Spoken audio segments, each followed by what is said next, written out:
రేవంత్ రెడ్డి సొంతంగా election affidavit ని fill చేస్తే తాను దేనికైనా రెడీ అంటూ ఓపెన్ ఛాలెంజ్ చేశారు కేటీఆర్.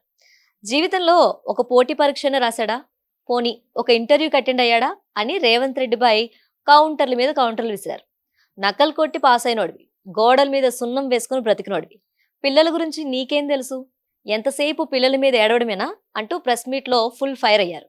ఇంజనీరింగ్ చదివిన స్టూడెంట్స్ క్రిమినల్ వేస్ట్, వాళ్లకు జాబ్ అప్లికేషన్ నింపడం కూడా రాదు అని సీఎం రేవంత్ రెడ్డి చేసిన షాకింగ్ ఈ కమెంట్స్ పై తెలంగాణ వ్యాప్తంగా నిరుద్యోగులు రగిలిపోతున్నారు. అండ్ ఇంకొక side deputy CM Bhatti Vikramarka నియోజకవర్గంలో ఒక నిరుద్యోగి సూసైడ్ అటెంప్ట్ చేయటం తీవ్ర కలకలం రేపుతుంది.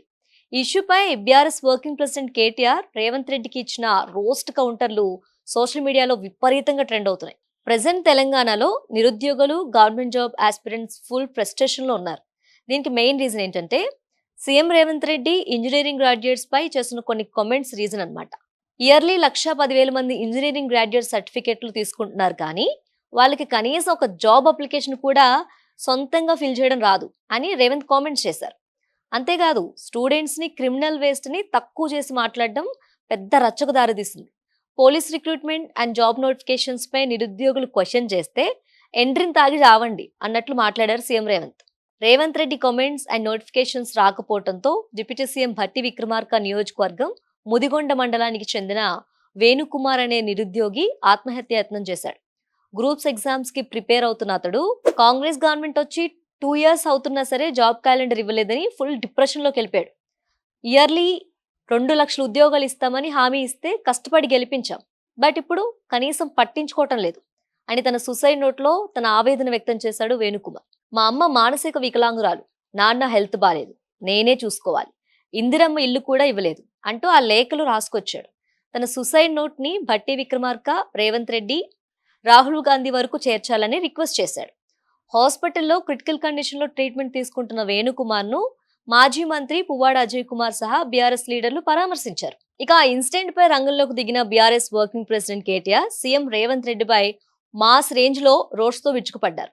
వేణుకుమార్ రాసింది సూసైడ్ నోట్ కాదు, కాంగ్రెస్ అసమర్థ పాలనపై రాసిన ఛార్జ్ షీట్ అని స్టార్ట్ చేశారు.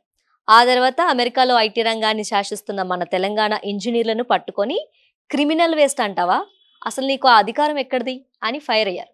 రేవంత్ రెడ్డి సొంతంగా తన ఎలక్షన్ అఫిడవిటీ అయినా నింపగలడా, అలా నింపితే నేను ఏ ఛాలెంజ్ కైనా రెడీ అంటూ మాస్ గా ఓపెన్ ఛాలెంజ్ విసిరారు. లైఫ్ లో ఒక పోటీ పరీక్ష రాయలేదు, ఇంటర్వ్యూకి అటెండ్ అవ్వలేదు, నకలు కొట్టి పాస్ అయినోడివి, గోడల మీద సున్నాలేసుకున్న నువ్వు పిల్లల చదువుల గురించి మాట్లాడతావా అని కేటీఆర్ రేవంత్ ని కంప్లీట్ గా రోస్ట్ చేశారు. రేవంత్ రెడ్డి అన్న క్రిమినల్ వేస్ట్ పదాన్నే రివర్స్ లో తిప్పుతూ కేటీఆర్ స్ట్రాంగ్ పాయింట్స్ ని రేస్ చేశారు.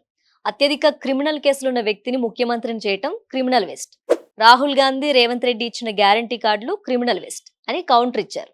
ప్రగతి భవన్ ఉండగా 200 కోట్లతో జూబ్లీహిల్స్ ప్యాలెస్ కట్టడం, 100 కోట్లతో మెస్సీతో ఫుట్బాల్ ఆడించడం, కేసీఆర్ ని తిట్టడానికి ప్రజల డబ్బుతో సభలు పెట్టడమే అస్సలైన క్రిమినల్ వేస్ట్ అని ఎండగట్టారు.